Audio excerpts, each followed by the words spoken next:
আমাদেরকে ফিরে যেতে হবে আমাদের রবের কাছে। আমরা কেউ আজীবন থাকতে আসি নাই। থাকতে পারবো আজীবন?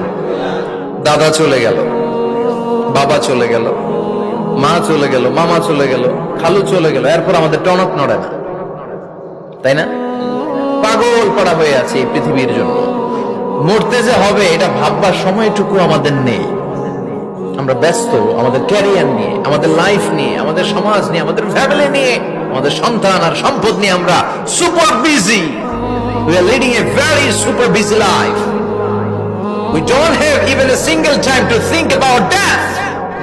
মৃত্যু নিয়ে ভাবার একটা মুহূর্ত আমাদের নাই। কিন্তু পৃথিবীর সবচেয়ে সুনিশ্চিত বিষয় হচ্ছে মৃত্যু, ঠিক কিনা? The most certain thing in our life is death. আমাদের জীবনের সবচেয়ে সুনিশ্চিত বিষয় হচ্ছে মরণ। মরবই আমরা।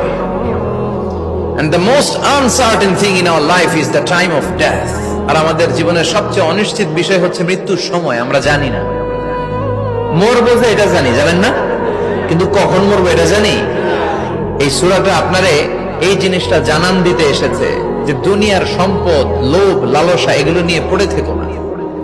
এই যে আমাদের ফ্যামিলি, আমাদের বাচ্চা কাচ্চা, আমাদের এত টাকা পয়সার হিসেব, মাস শেষে বাড়ি ভাড়া, গ্যাসের বিল, এইটা সেটা, আপনি কি মনে করছেন যে আপনি চলে গেলে এগুলো থেমে থাকবে?